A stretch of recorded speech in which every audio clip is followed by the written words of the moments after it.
Olá, eu sou Jéssica Cavalcante Martins e vou apresentar sobre o estudo de pré-formulação com fármacos antilepróticos, uma abordagem para o desenvolvimento de sistemas de liberação nanoestruturados. O trabalho foi orientado pela professora Luísa Lopes Chaves e teve colaboração de Milena Carolina Oliveira do Amaral.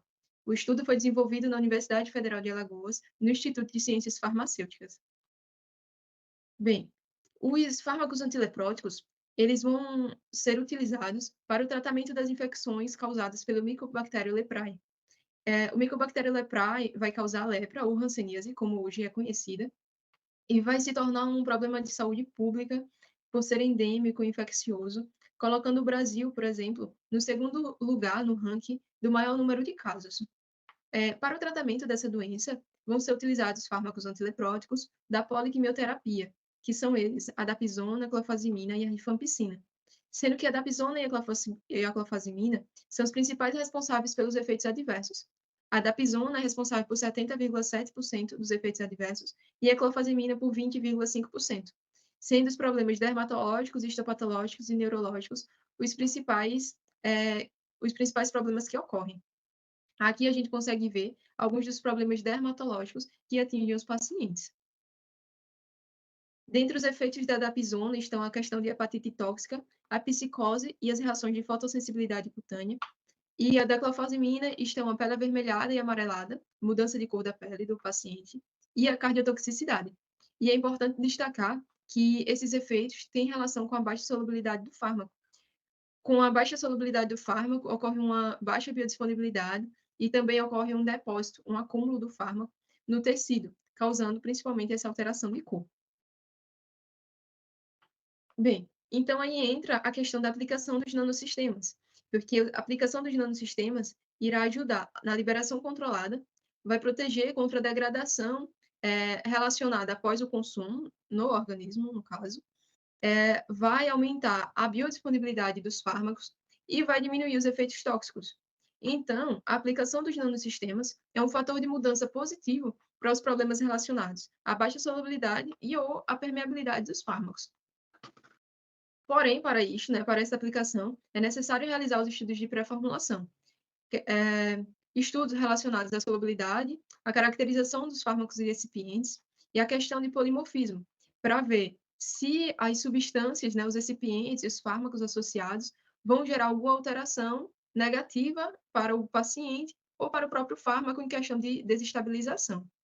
Então, os estudos de pré-formulação vão garantir a qualidade do produto e, consequentemente, garantir a segurança do paciente. Então, o objetivo do estudo foi realizar estudos de solubilidade, comportamento térmico, avaliação da presença de polimorfismo, estabilidade e perfil espectrofotométrico da dapizona e clofazimina, e contribuir para o desenvolvimento de nanocompostos e metodologias de identificação e quantificação dos fármacos. Nesse caso, os fármacos dapizona e clofazimina. No estudo, foi realizados estudos de solubilidade, que ele serviu para direcionar a escolha do solvente a ser utilizado nas incorporações. E também ele consolidou informações para o processo de desenvolvimento de métodos analíticos. Nesse quesito, o método analítico seria para a quantificação e identificação dos fármacos em associação. Para realizar o estudo de solubilidade da dapizona, estabeleceu-se um volume fixo de solvente, 0,5 ml, e foi adicionando de 10 em 10 miligramas de dapizona até completar no máximo 50 miligramas. Assim foi avaliado a solubilidade do fármaco no solvente específico. Já para a clofazimina, foi determinado um volume máximo de fármaco, 10 miligramas, e foi adicionando aos poucos o solvente. Essa diferença de metodologia foi devido à menor solubilidade da clofazimina em relação aos solventes. Para a classificação, a gente fez uma adaptação do método determinado pela Anvisa para que a gente pudesse diminuir a quantidade de solvente utilizado, principalmente por questões ambientais. Após a classificação e após o teste realizado, a gente conseguiu definir que a dapizona em acetona, DMSO e acetonitrila são facilmente solúveis e em metanol é solúvel, sendo que aqui a questão da acetona teve problemas relacionados aos outros testes, questões de estabilidade. O DMSO, ele é pouco volátil, e isso dificultaria a recristalização do fármaco. E a acetonitrila tem questões de custo elevado. Por isso, o metanol foi definido como solvente de escolha para a realização das sínteses dos nanosistemas. O etanol aqui apresentou-se ligeiramente solúvel. E, em comparação à clofazimina, todos os solventes analisados foram praticamente insolúveis. A clofazimina foi praticamente insolúvel nele, considerando assim o metanol como solvente de escolha para os dois em questão de padronização. Já em questão das análises térmicas, foi realizada a técnica de termogravimetria, onde foi possível determinar a perda de massa em função da variação da temperatura. Com isso, né, foi avaliado o comportamento térmico dos cristais da recristalização a partir do ensaio de solubilidade descrito anteriormente. E com a dapsona foi possível observar uma conservação das massas, independente o uso dos solventes acetona e metanol. Já com a clofazimina, observou-se maiores perdas de massa, significando uma possível modificação estrutural, dando a entender que seria um polimorfismo. Principalmente, aqui a gente vê uma diferença na curva da clofazimina com acetona. Também foi realizada a difração de raio-x, que auxiliou o processo avaliativo da presença de polimorfo, dado que ele fornece informações sobre as estruturas cristalinas formadas, também a partir da recristalização realizada no ensaio de solubilidade. O resultado com a dapsona apresentou que a dapsona com metanol ocorreu apenas um leve aumento da intensidade de alguns picos, em comparação à dapsona, que seria essa daqui de baixo, e um leve deslocamento para a direita, quase imperceptível. Já a curva da acetona, que é essa da primeira aqui, a gente consegue observar nitidamente que houve a diminuição dos picos.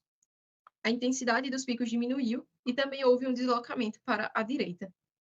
Já em questão da clofazimina, a gente vê que o metanol se assemelha muito com a clofazimina pura, quase que se sobrepondo. Já a acetona, a gente vê uma grande variação nos picos observados. Então, a gente vê que o metanol não provoca variações na estrutura cristalina, mas a acetona provoca alterações, sendo interpretada como uma formação de um possível polimorfismo, como também foi retratado no ensaio anterior. Em questão de estabilidade, foi realizada a estabilidade química dos fármacos em meio ácido, e a obtenção dos dados foi para o futuro método analítico, por espectrofotômetro ultravioleta, para detecção e quantificação da dapsona e clofazimina simultaneamente.